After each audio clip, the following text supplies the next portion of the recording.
Welcome to beautiful Bali. I am here on my honeymoon and I'm so excited and so grateful to send you this video because I wish for every single one of you an incredible spouse like the one I found. And let me tell you, it's not always roses and flower petals and gold.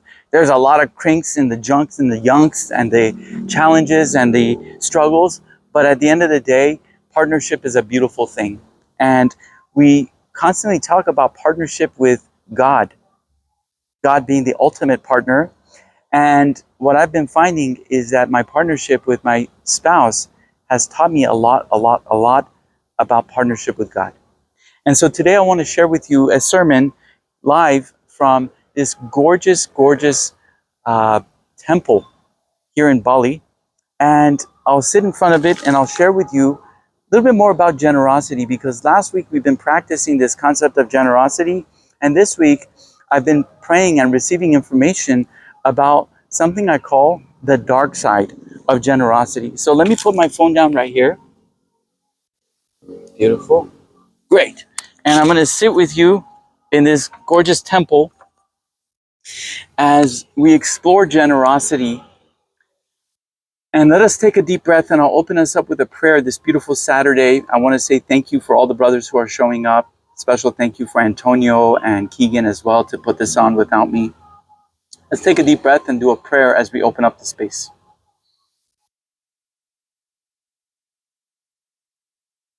God, thank you so much for reminding us of how generous we can be.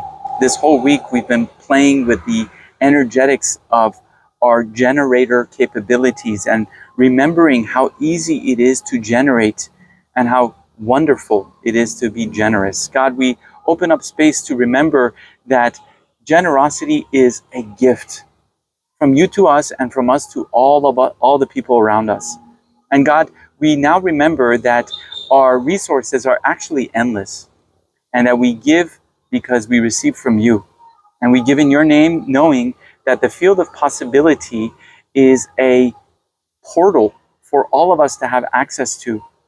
And as we find our access to the portal of connection with you, God, we use it consciously to benefit humanity, to share all of the resources that you give us. God, this means you get to give us more. This means that you get to treat us as kings that we are, so that we can be more and more and more and more generous through our hearts, with our quality time, with our acts of service, with our beautiful words, with all of the resources that you've gifted us. God, we say thank you. Aho, amen. Brothers, welcome back to this beautiful Saturday. I'm live in Bali, and I want to talk to you about spirituality, which is something that we play with often in this men's group. And I want to share with you that all spiritual tools have a use in the dark and in the light. So when we talk about generosity, please don't think that generosity is all beauty and light, because there are times in our lives that our generosity can be used in the dark and can be used for dark purposes. So today I want to take you on a journey of generosity, and let's explore different styles of generosity and the pros and cons. Because I know that this last week, many of us have been playing in the field of generosity, and now there's areas that we get to explore together that may have not been evident to us previously.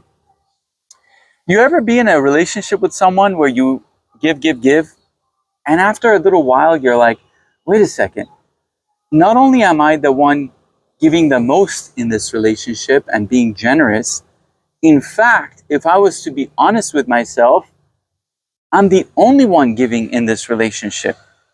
The only one.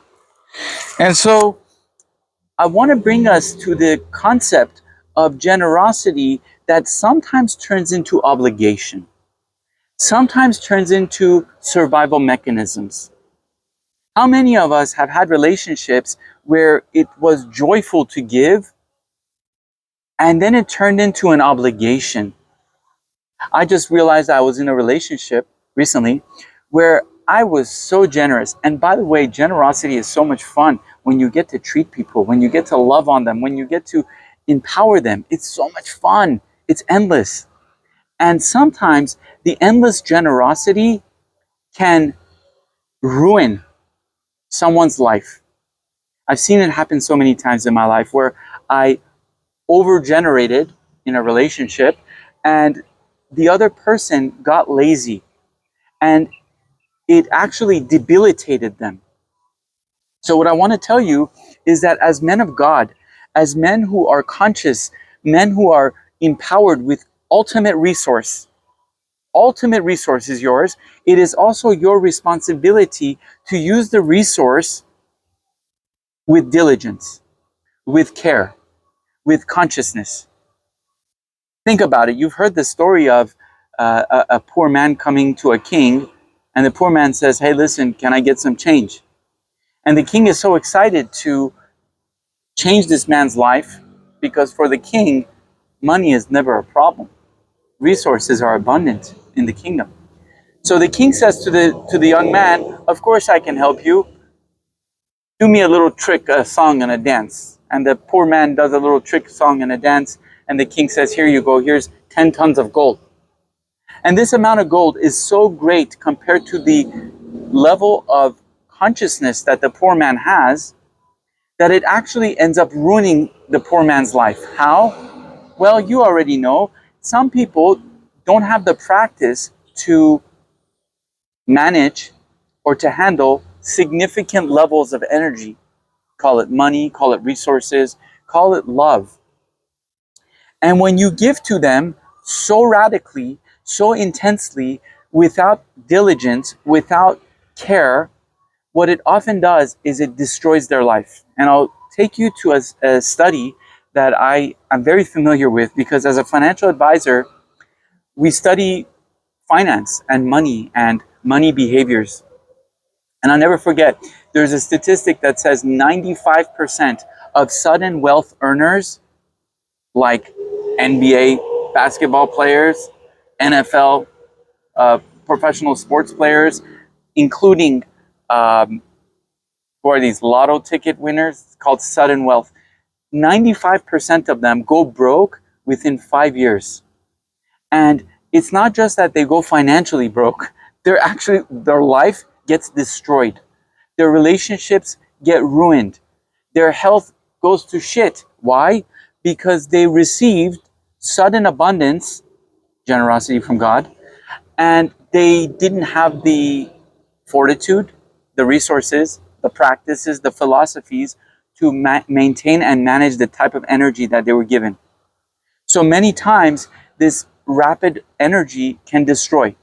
And I'm here to share with you as kings that it is your responsibility that whatever God give you, that you give, that you share, that you distribute with care.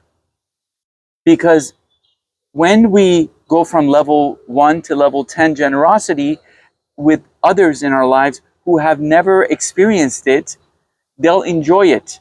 It's kind of like a sugar rush for them, and soon it will destroy their lives. And what starts to happen is they'll resent you. They'll resent you. I've been through this myself many, many, many times where I've shined my light of generosity with somebody, an employee, a friend, and I overdid it and it destroyed them and they hated me.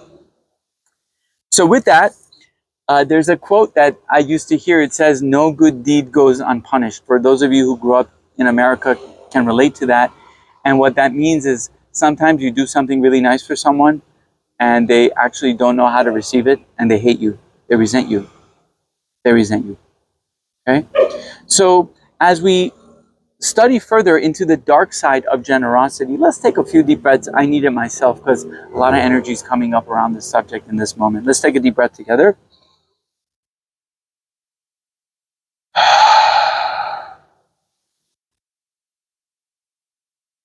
So what happens when you give the key? Let's look at generosity as a key. When you give the key to the kingdom to the wrong person or too prematurely, it can hurt.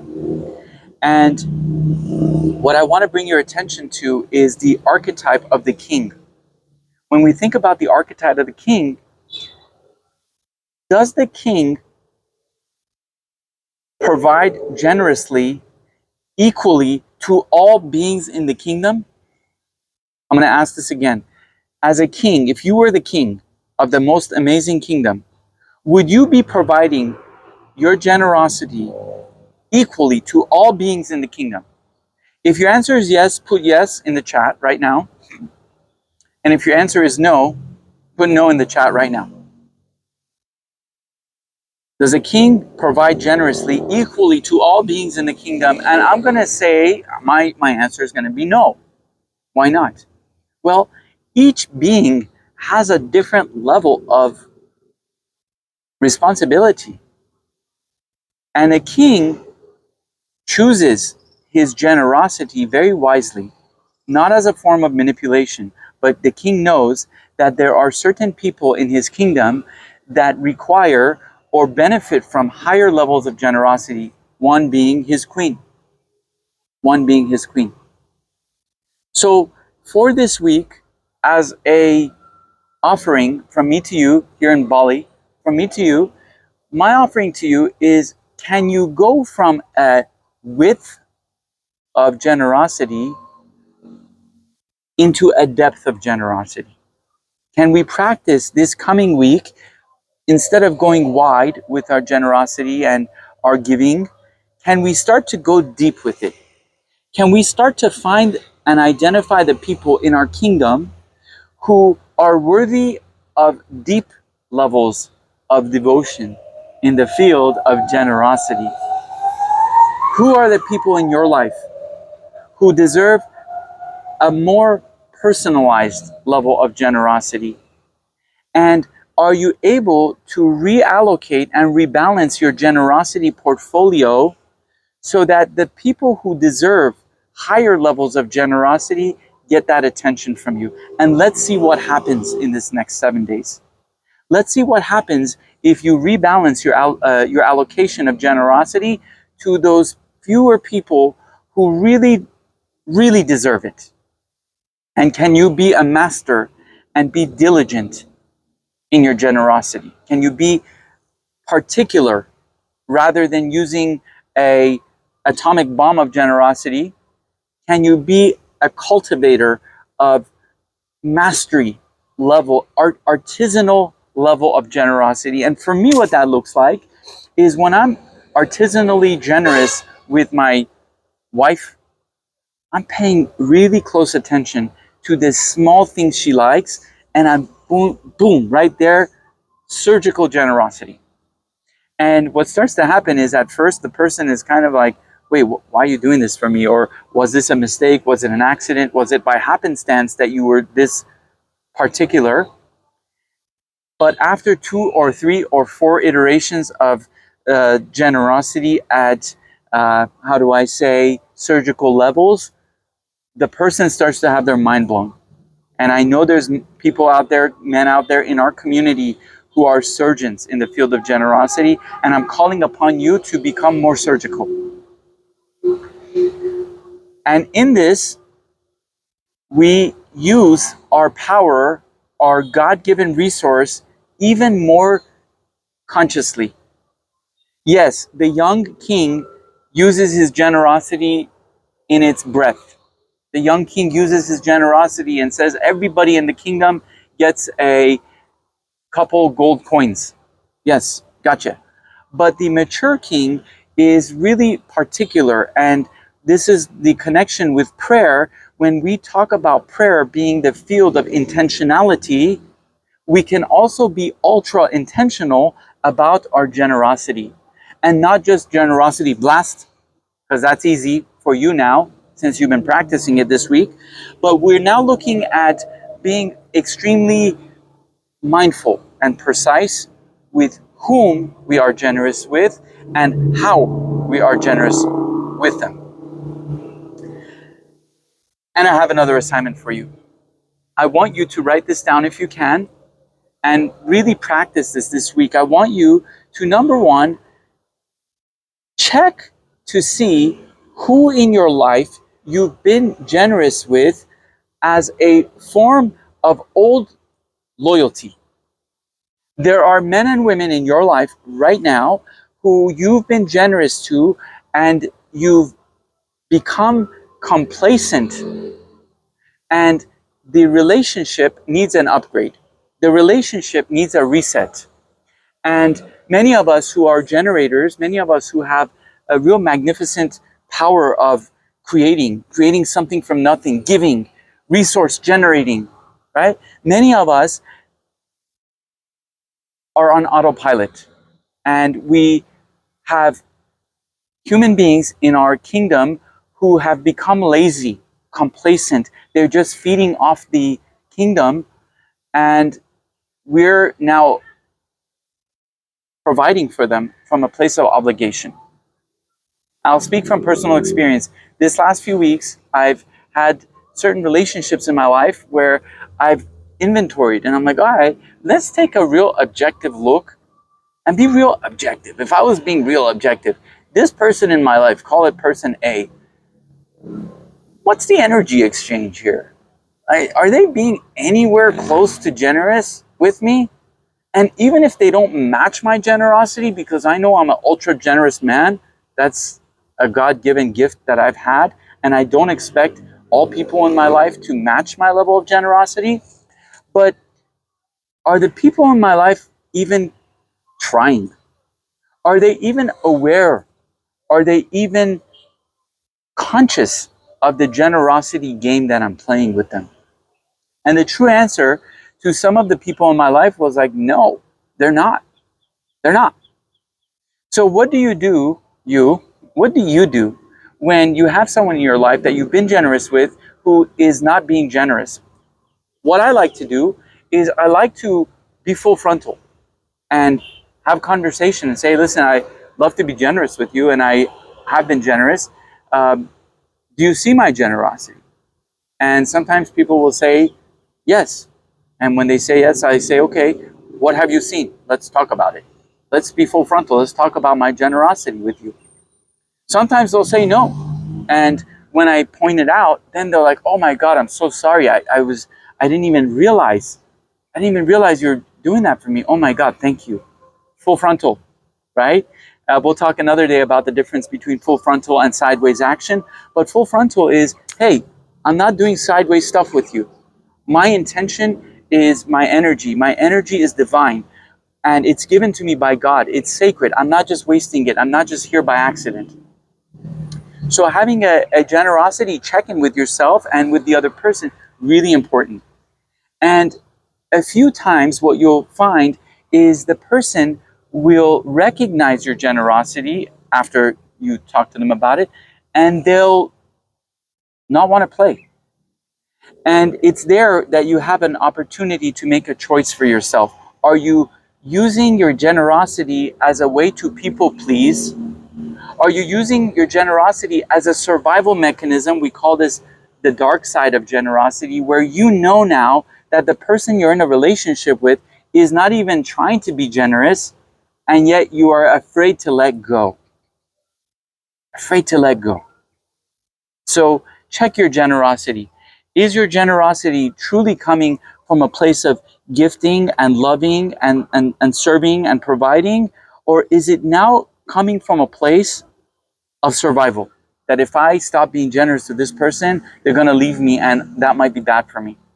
Or if I stop being generous with this person, they're going to dislike me and I don't want to be disliked. What would the king do?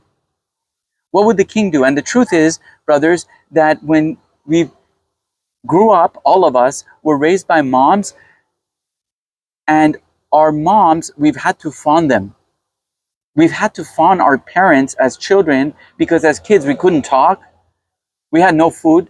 We had to get the food from our parents. So we've all learned to be kiss-ass people. We've all learned to be obsequious. We've all learned to be fawners. And I want you to really inventory this week. Where am I kissing ass with my generosity? Where is it not even being addressed or acknowledged? And the opposite of that would be what I call a generosity spiral.